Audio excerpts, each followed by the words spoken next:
Hey, what's up, everybody? I'd like to welcome Jaspreet of Minority Mindset to the channel. We're going to talk about the economy and where we see things going over the next 6 to 12 months and beyond. Jaspreet, welcome. Hey, thank you for having me, man. This is going to be a lot of fun. Definitely. Really look forward to opening up my audience to you, and we can kind of have a open dialogue about where we see things going in the short and not so short long term. Let's do it. Cool. So as we're seeing right now, as you just kind of mentioned before we hopped on here, that what we're likely seeing is a lot of assistance happening from Big Brother through the Fed, and what we've seen that big recession. It was a short recession, but it was a big correction in the stock market last year, and they essentially printed our way out of it. What do you think is very likely to happen over the next couple of months? Do you think that we could see another one of those corrections? And do you think that the money printing strategy that happened before could happen again? Well, let's put it this way. In 2020, we were in the worst recession since the Great Depression. And that recession lasted 2 months. Why would that recession last only 2 months when the whole economy was still shut down? Well, the Fed opened their money printer, like you said, and it stimulated our way out of it. We are trying to desensitize ourselves from risk.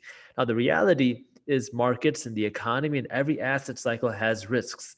Every asset cycle goes up and down. What the Fed is trying to do is they're trying to eliminate the down and make things only go up by printing money and pumping that money in.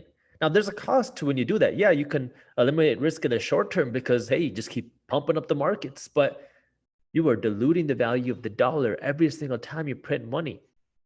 I think it was something like 40% of all of our dollars in history were printed between 2020 and 2021. 40%. And so you talk about, what does this mean for the future? Well, the best way to predict the future, because no one can predict the future, but we can try to look at history to get an understanding of what this means. Anytime you debase the value of a currency, you are going to hurt the economy. I mean, you can look as far back as the Roman Empire. The Roman Empire used to be run on silver, and the government wanted to expand. And so what they did was they started debasing their silver. They started mixing their silver with other cheaper metals. And then they started paying people with this new mixed blended silver. And in the beginning, the economy boomed because now all of a sudden the government had more money, more coins that they could pay out. But after a while, the workers said, well, this new blended silver doesn't have the same value as before. So people wanted more money. And that ultimately led to the collapse of the Roman Empire. Saw the same thing happen in the Weimar Republic. They printed their way into hyperinflation. They thought that it would help them win the war and just fund their way through everything. But it got to the point where hyperinflation happened. And then if you wanted to buy a loaf of bread, you would go to the store with a wheelbarrow full of cash. And then the store owner would say, leave the wheelbarrow, take your cash. All I want is the wheelbarrow. Yep. Saw the same thing happen in Venezuela in 2017, 2018.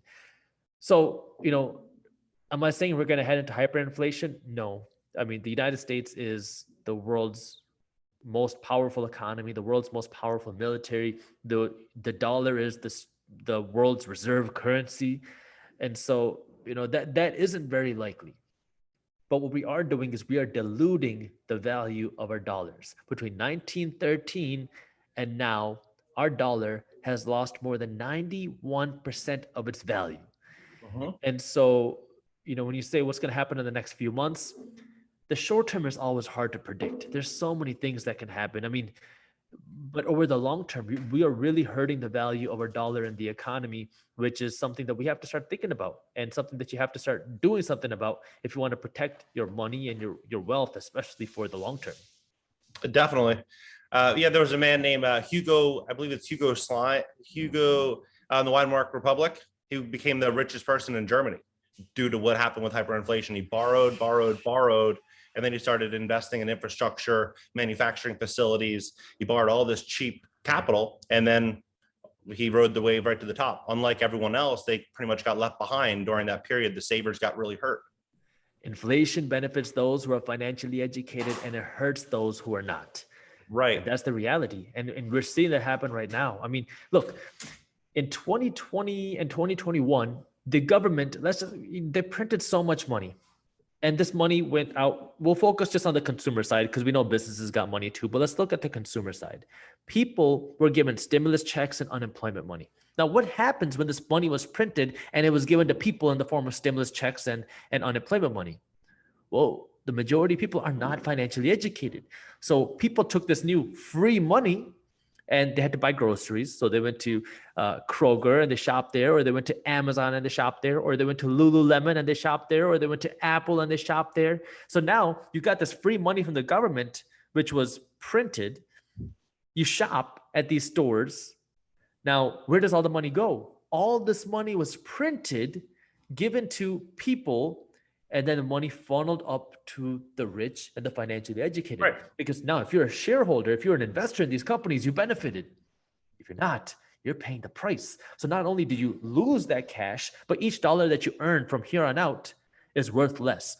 Every dollar that you had saved in the bank is worth less. You own a smaller piece of wealth than you did before. And now the rich get richer, the poor get poorer, the middle class gets wiped out. And anytime you see that happen in history, I mean, just any civilization which has collapsed comes down to a growing divide between the rich and the poor, because that leads to social unrest. And this is, I mean, I'm not trying to, be an alarmist. That's not what I'm trying to do. This is just. It's the truth. It's what's happened in history. Yeah. And we have to really start thinking about, okay, if I want to be wealthy and stay wealthy, what do I want to do with my money, and what am I doing, right? If you're just saving all of your money thinking, hey, I'm going to become wealthy because I save my money, because that's what I was taught. A lot of us are taught that if you want to get wealthy, work hard, get a good job, and save as much money as possible. Well, those savings are losing value every single day now. Definitely. I just bought my wife a vehicle yesterday because we're expecting another baby. And congratulations. Thanks so much, man. I really appreciate that. And so she wanted something bigger. We could fit a couple dogs in the back and, a couple baby seats. It was like a 7-seater, and we could fit a nanny in the back. We got, I believe it's a Honda Pilot XLE or something. We spent like $40,000 on this car. And it was just, and you think about it, how expensive things are getting. That's just like a basic everyday car. It's like a little soccer mom vehicle, and spend roughly $40,000 on the vehicle. Things are going to start getting so expensive. I look at people that are on fixed incomes, that are on retirement, living on $2,000 Social Security, $2,000 or $1,000 a month or less.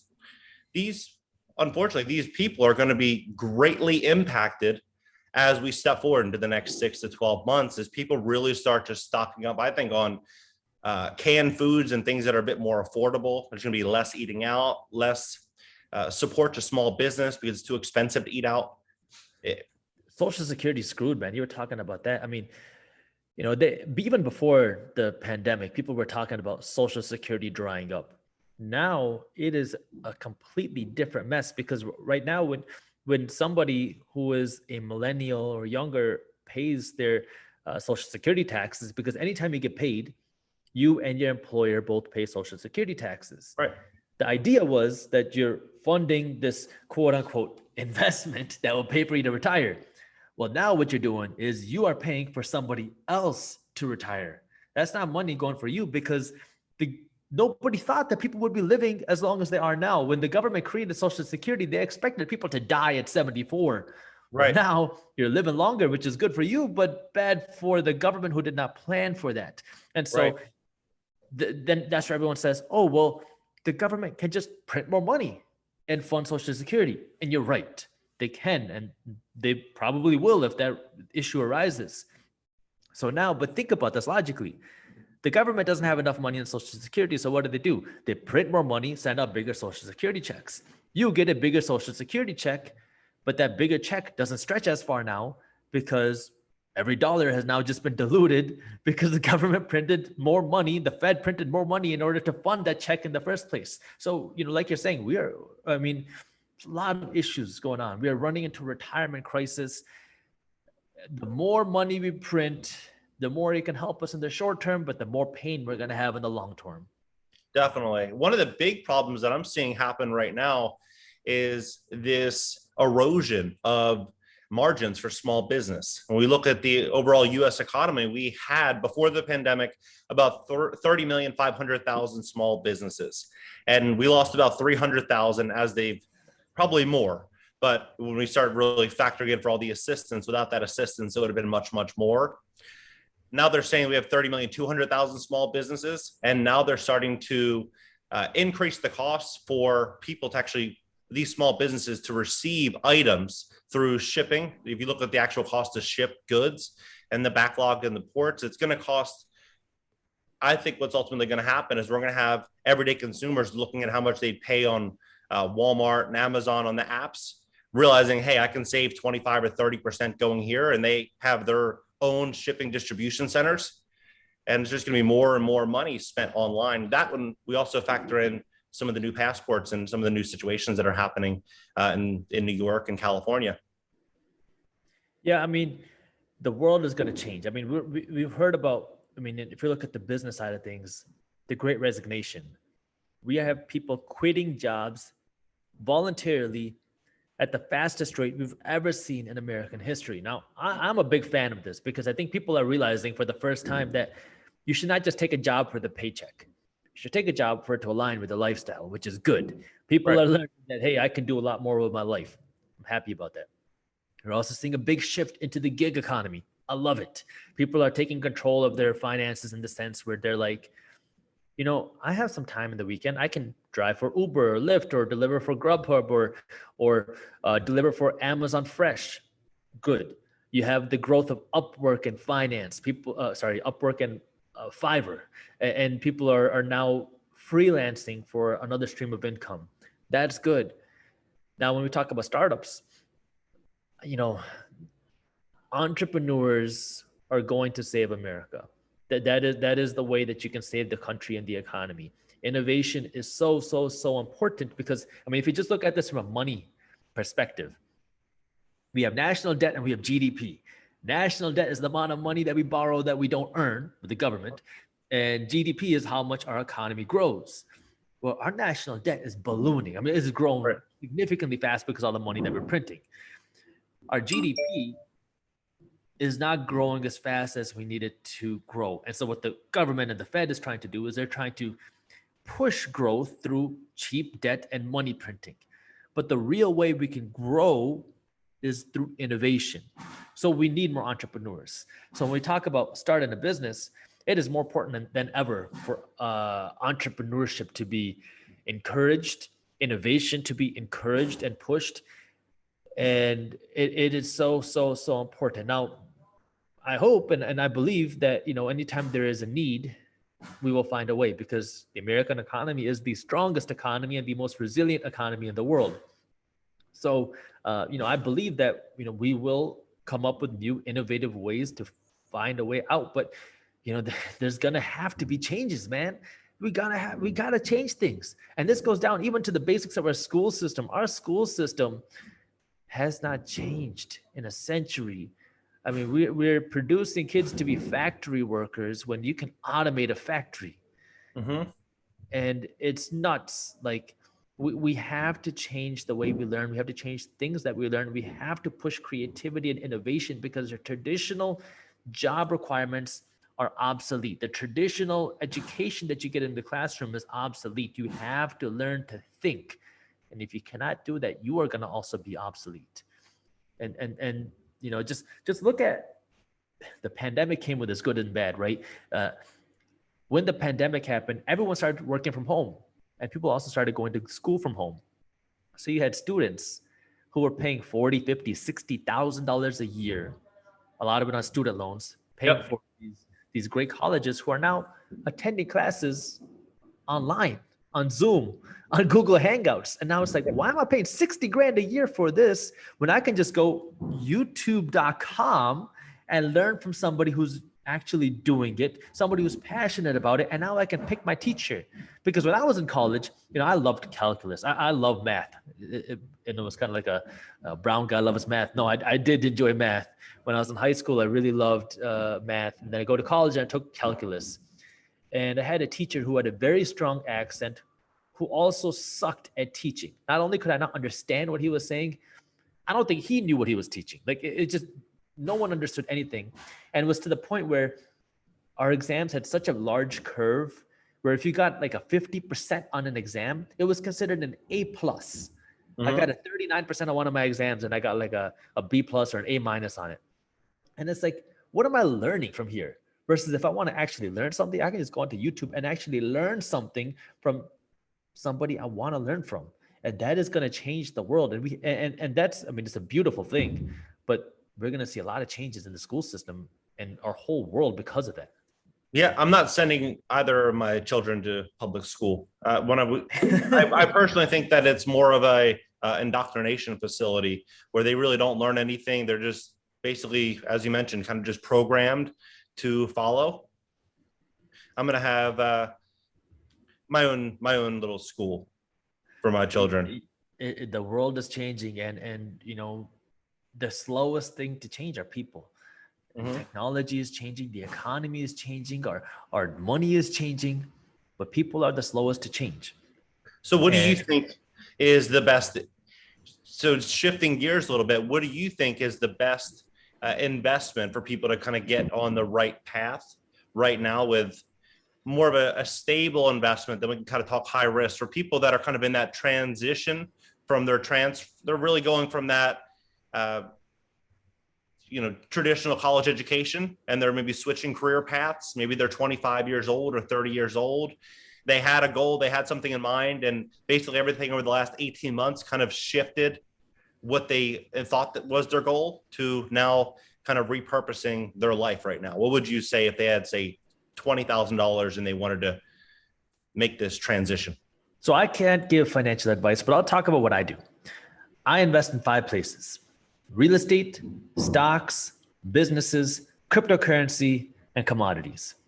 I love real estate, just like you do, because real estate provides cash flow and it provides tax breaks, legal tax breaks. And I'm an entrepreneur. I mean, I love revitalizing properties. I love innovating and doing all that. So I like real estate for that reason.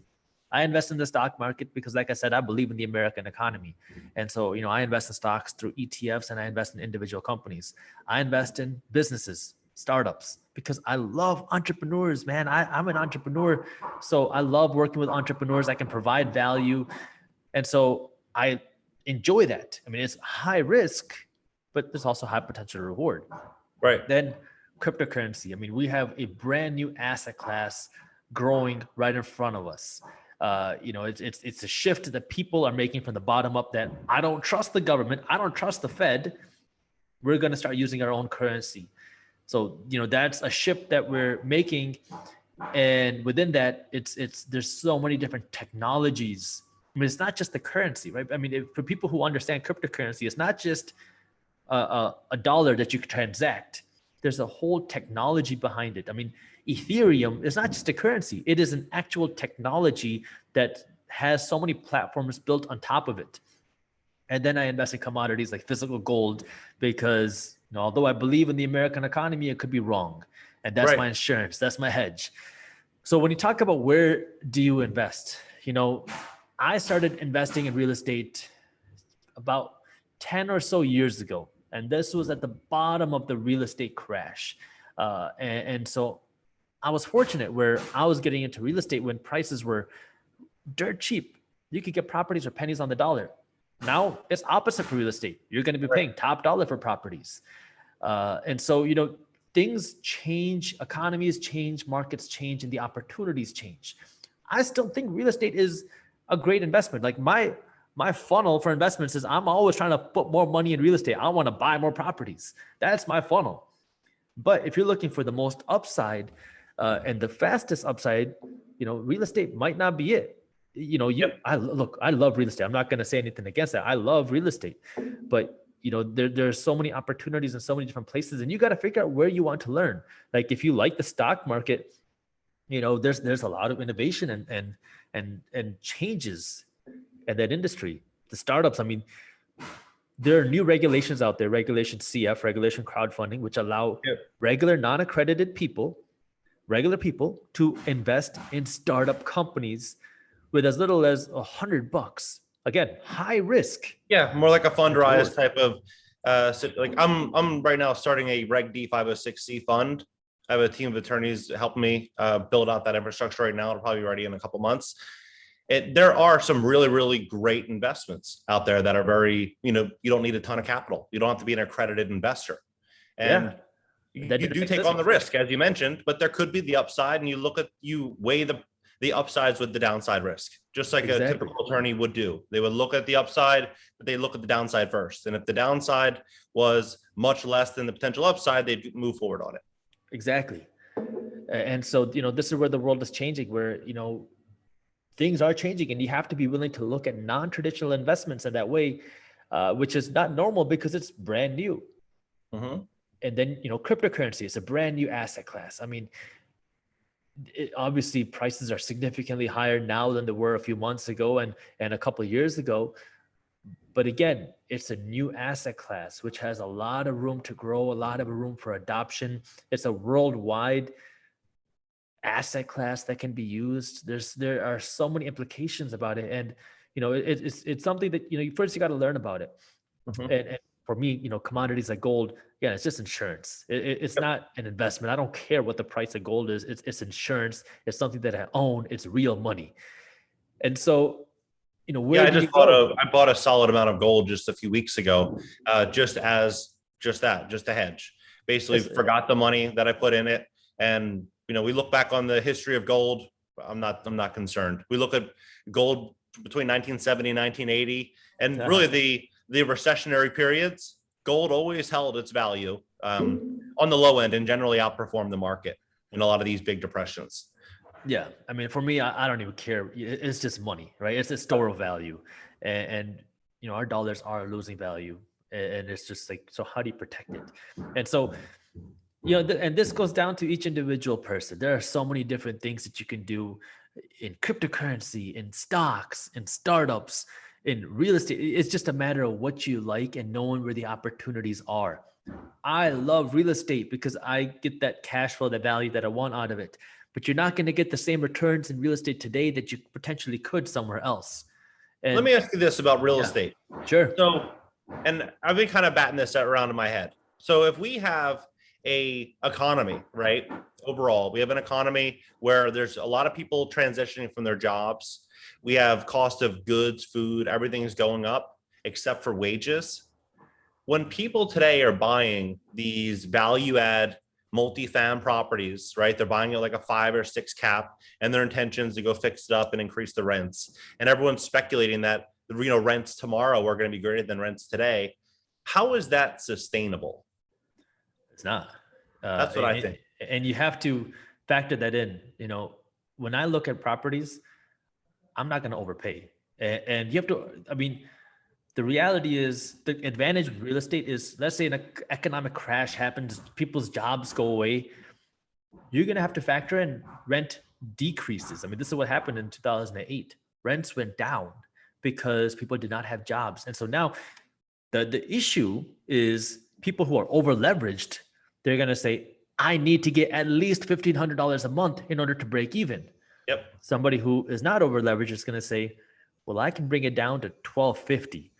And so now you have a little bit of a cushion. Sure, you might not be making as much profit, but you have to be able to balance that risk. And the way you do that is by not overpaying for your property, which means be pickier with the deals that you choose. Because, man, we were in Austin for a conference recently.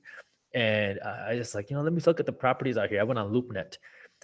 1.5% cap rates, 1.5 cap rates. I was like, are you serious? Like, it's like 1 cap, 1.5 cap, 2 caps. It's like Santa Monica, or like even worse than Santa Monica. Santa Monica is like a 3 cap. Yeah. I mean, it's nuts, man. And it's all based off of future rent projections. And that's what's scary. It's yeah, you could be right, but you could also be wrong. And I don't want to be wrong. I don't like taking on all that extra risk. So I'm like, no, I'm going to invest somewhere where that I understand, that I can see rent growth, but I'm not going to factor in that future rent growth into my price today. When I make my investments, I make my investment decisions based off of what rent is today, and that has cushions for a disaster tomorrow.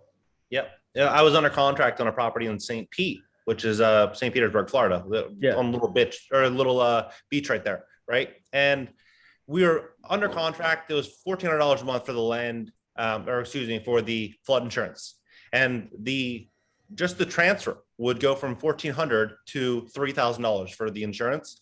My rep said it's going to $6,000 in the next 3 years. So I'm like, okay. So my costs are going to go up between $300 and $350 per month, which is essentially me qualifying for an $80,000 mortgage at 3% fixed over 30 years. And you look at that and you add that to the price that you're paying today. I told the realtor, hey, I'm still a buyer for this property, but my intention is likely to get out of it in the next few years. And when I get out of it, this is the problem that I'm going to be looking at. So with that being said, this is what I'd be willing to pay for the property. And he said, oh, no, you're investing based on the futures. And I said, well, anyone that's investing in real estate with half a brain is probably investing based on the future outlook of the property, right? So I ended up walking away. But when we look at this new FEMA 2.0 rating that just came out October 1st, it's hitting all of these prime markets. It's really quite unbelievable that when most people go to reassess their properties or basically get a new cover or new policy for this upcoming year, they're going to have higher rates than they did on years prior. So especially the flood areas like California and Florida, a lot of these prime areas are going to see big increases. And when we look at that factored in with like a 4% cap or that they're paying now, it basically is going to erode the returns to almost nothing. And if rents fall, then all these people are in big trouble. Yeah, exactly. I mean, it scares me when people sell properties based off of utopian pro formas, where you're going to see 5 to 10% rent increase every year for the next 4 years, and then you're going to see expenses barely go up. Then this property will make sense. And this is what Gary Eldred is an author of a book called Real Estate Investing. He has so many different versions. He calls these properties alligator properties. And this is what we saw happen prior to the 2008 crash, where it was actually even worse then. You would buy a property that's losing cash flow every single month with the hopes that in 12 months or 36 months, you will be net positive cash flow, assuming rent increases. And so then, people buy the properties, pay every single month, and then hopefully after the rent increases happen, it'll be profitable. We're not there yet. We're not seeing that, but we're seeing, returns that just don't make sense. I mean, for someone like you're saying, you and I want an actual return on my money. You know what I mean? Right. So it just doesn't make sense. Yep, I agree. Deals are still there. There are still deals out there, but it takes a lot more work now. So what I'm seeing right now is I see a changing world that it seems like 99% of the people don't see. They're really looking at like the 2019 version. I have conversations with some of my friends that are worth a lot more money than I am. They're worth a ton of money, almost $100 million, and they still see things a certain way. And I'm like, well, and we have conversations about this happening and that happening and that happening. And they're like, oh, that's a no issue. And I'm just thinking like, are they missing something or am I missing something? Because when we look at these numbers, it to me conveys a big buying opportunity coming very soon and a huge transfer of wealth happening in probably the next, it's already happened. It's already happening. But over the next, 6 to 12 to 18 months, we're going to start to see what I believe is going to be a big downsize in affordability, what people can actually afford. Yeah, it's impossible to predict the timing. I mean, I think that's the hardest thing, is no one knows when. I think everybody sees that there's going to be some sort of correction. It's just when. Ooh, I can't predict that. But, like you said, one of my buddies, good friend of mine, real estate investor here, he is now developing land in Guatemala because, like what you said, people are, you have this work environment where you don't have to be stuck in an office, which means if you can work from anywhere, you don't have to work in a high cost of living location. And so what he's seen is like in this little community where he found people from high paying jobs are now living there part of the year because they like the weather, they like the environment, they like the low cost of living. So he bought land there and he's developing a multi-unit property over there for people to live in, and people specifically from America to go and stay there. So, we're going to see a shift, and, it's just a matter of how big is it going to be and when. Yeah. One of my really good friends that she's one of my first clients. I was a real estate agent in Beverly Hills for a little over a decade. And I used to cold call like VRBO, these websites, trying to get homeowners that wanted short-term leases to do a long-term lease. And if I represented them, that I'd get a commission on it.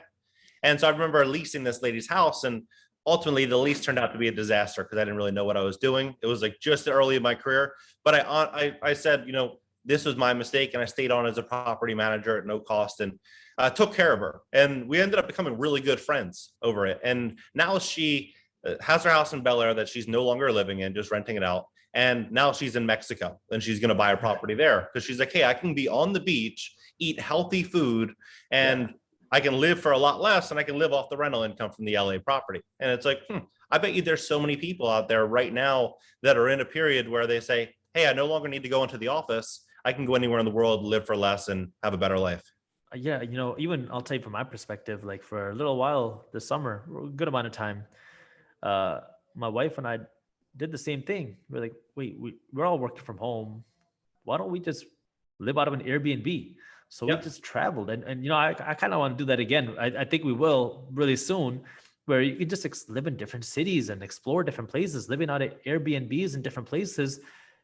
And this could be anywhere in the world. Obviously, the pandemic has made it a little bit difficult for some places, but you got to imagine that as, restrictions really open up globally, if people are still working from home, which a lot of people want to do, even though some companies might not want, people want that, and they're shifting the jobs for that, you're going to see a change. And even if it's not 12 months a year, maybe it's 6 months or 3 months, and that creates new opportunities. And again, it's entrepreneurship, right? It's just the mindset of just seeing opportunities where the majority of people don't. Most people are thinking, oh, everyone's going to go back to life like normal as soon as this pandemic is gone. Well, everyone has started to realize that this pandemic is never going to just go away. But, people still think that, work life is going to be the same, or that you're going to live and work the same way. No, you're not. Yep. No, you're not. Like, wake up, or, continue being a dinosaur. Yeah. I personally think that that this will never go away, and that it's only going to likely continue in the direction that we're headed in right now. And this is, for the people that are kind of in the crossroads right now, this is the biggest opportunity ever to make money, because there's a huge economy that's completely being restructured and changed. Everyday lives are changing, the way people spend money, the way people are looking at things. It's all changing. And so it's for the entrepreneurs to look 5 years out and build a business that's going to support the future. Absolutely. And, cryptocurrency has made that more accessible. Startups and these Reg CF, the crowdfunding places where you can invest in startups has made it more accessible for you, even if you're not an entrepreneur, to get a piece of the action. Yep. And either you get with the times and do something. It's risky. You can lose money, right? I mean, it comes with risk, but it also has its own fair share of opportunity. And the concern that everyone has is, oh my God, you're right. I believe in startups, or I believe in crypto. So then you buy in. Then the concern is, oh shoot, you bought at the top and things go down. And it's very possible. We could very possibly see another 2001 style .com crash in the cryptocurrency startup and the whole innovation side of things. Very possible, but that doesn't mean that cryptocurrency and startups are going to go away. So again, it's managing risk and understanding history and understanding what's going on. And then if we do see a crash, whether it's in 6 months or in 6 years, use it as opportunity to come in and buy more aggressively. So it's just understanding things and not getting emotional, and paying attention and learning to the future, and constantly, investing in the places that you believe in. I mean, Amazon, when the .com crash happened, went on sale. Yep. The stock. And obviously you don't know which one's going to be the next Amazon, but some people will. Yeah. I just took a big investment in a company called Coupang out of South Korea. Have you ever heard of it? No. It's an e-com company that, they're doing some really big things over there. You should take a look at it, but they've yet to produce a positive return, but they're growing. Some of the big investors are like BlackRock, Vanguard, a lot of the big names. But they have like 45,000 employees. They're really growing. They just entered Singapore and entered Japan. So I'm betting on some companies that are kind of long shots, and we'll see if it either pans out and it's a 10 or 20x, or if it's a loser. But we'll see at the end. But I think right now there's going to be a lot of these companies, as you mentioned, that are going to be kind of reinventing the future right now, or inventing the future. The world is changing. That's where you had to decide what are you going to do about it. Yeah, my company that I'm launching right now, it's called Home Assist. And so what this company is doing is a lot of these homeowners that are going through this problem, which is going to be losing their job or trying to find a new career, they're in a position right now where they're unable to qualify to refi their property or possibly get a loan modification if unfortunately, they weren't able to make payments during the last 18 months. So what Home Assist will do, essentially will buy the property at a cheap price now based on a 3 to 4 year lease back. So basically they would pay a small monthly fee to lease the property. And then at the end, they'd be able to go to their bank and qualify for a loan to buy the property back for the price that we paid. So essentially they get to stay in their property, and the investors will get basically a rental commission from it. And at the end, then the homeowner will be able to ideally go back and buy the property back. So like looking at opportunities and kind of building out plans based on the future, I think it's very interesting. It's very interesting times right now. And I think there's going to be some huge opportunities. Are you launching any companies or doing anything that you think will be interesting going forward? Not necessarily launching companies. What I learned was I love building businesses. I love starting companies, but with everything that I have going on, it's hard for me to actually start another company without at least having a partner. So, I've been more on the startup side of things, working with startups. But one thing that we did launch is really just within the Minority Mindset itself. Our real focus has been growing the Minority Mindset brand in a way to just really help spread financial education. So, originally Minority Mindset started as a hobby. It was just me first it started off as Instagram posts, and then I started making videos for fun. And then we started to grow. Then I started making more videos. Now we've really developed into a full financial media and education company. Yeah. And so, what we're doing is we're really investing in our blog. So we have content coming out every day on our blog, theminoritymindset.com. We launched a few new YouTube channels. We just launched Minority Mindset News, which publishes daily finance and business updates with what's going on. We have Minority Mindset Spanish, so you can watch your content in Spanish. And we just launched a... Oh, sorry to cut you. How do you do it in Spanish? Do you just have it, you upload the same content in English and it's converted into Spanish? Yes, so it's dubbed. We have a translator, a voiceover artist who takes my education, what things that I talk about in my videos, translates some Spanish, and then speaks it out, and then we sync it. So it's essentially just dubbed in Spanish. Yeah, really smart, really smart. So then we also have a new program we launched called Stock Market Insiders. And this is like the thing that I'm really excited about, because we just launched our academy. And it's for me, I've taken a ton of classes, and they're good. But I've really liked when I have like someone coaching me, like if it's like every 2 weeks or every month, where I can like get guidance on what's going on and how this applies to, like, I have a lot of business coaches. We have business coaches for different sectors. And so it's like, how do you help me now based off of what's going on right now? That's our goal with Stock Market Insiders, where you get access to one of our coaches, and every week you get a coaching call where you get to learn something about the stock market, and you get to learn how this applies to the market today. So it's all live and relevant. And, these are very skilled and vetted coaches. You get access to a private and serious community of investors, and we keep it very affordable. I mean, it's less than the cost of dinner. And we just launched that, and that's something that I'm super excited about, that we've been just promoting now.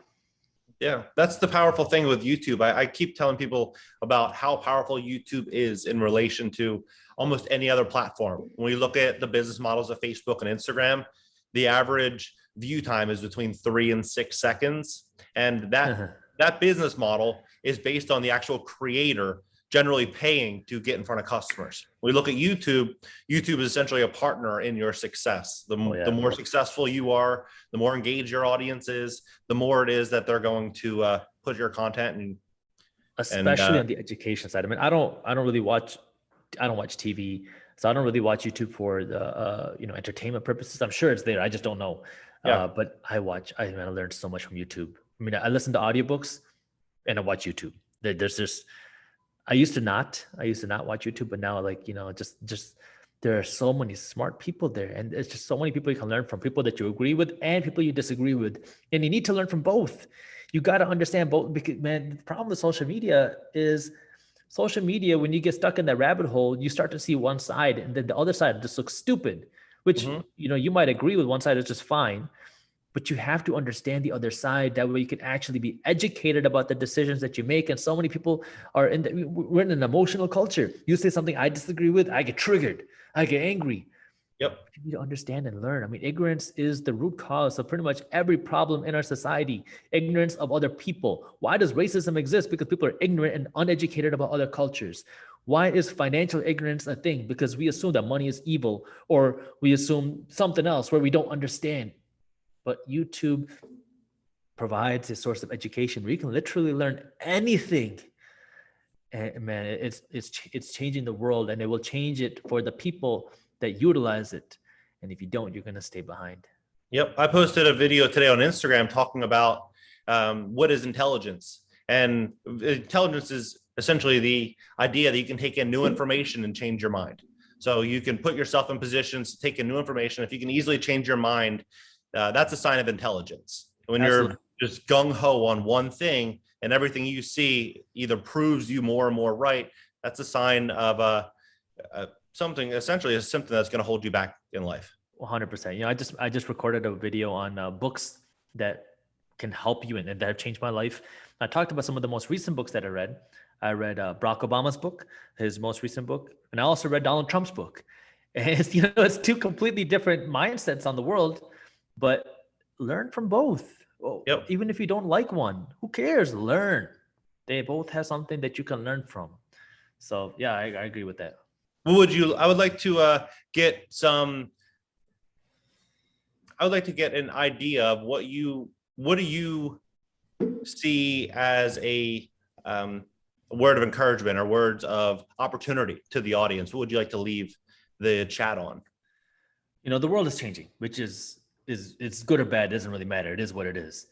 The reality is things are more accessible now than ever. The internet has made the world more accessible now than ever.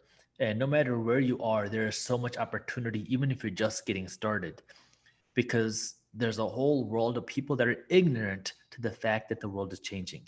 And so there is so much opportunity on your fingertips, and just start learning. I mean, you have so many resources that you can learn from videos and blogs and books. To start learning, and it doesn't take a lot, because there are so many opportunities that grow exponentially very quickly. Technology has changed the way that things can get adopted, versus before, you would never see that. I mean, companies can grow much faster. You saw the growth of cryptocurrency, how fast it was adopted. The internet has created these infinite type opportunities that never existed before. And on top of that, if we do see another market crash, it's an opportunity. Wealth is built in recessions more than anywhere else, because that's when investments go on sale. And right now we're in a shift in the world, in the economy, which is going to be, like you said, another transfer of wealth. So you're on the cutting edge of that. Just learn and pay attention. Well, thank you so much. It was really nice meeting you, and we'll talk again very soon. Likewise, this was a lot of fun. Thank you for the opportunity. You got it. Bye, Jaspreet. Bye-bye. Cool. Perfect. Awesome, man. It was really, it was a pleasure meeting you, and I look forward to talking with you again very soon. Likewise. Thank you. And it was a very fun interview. It was good questions. Thanks, man. All right. Talk soon. Bye. All right. Take care. Bye.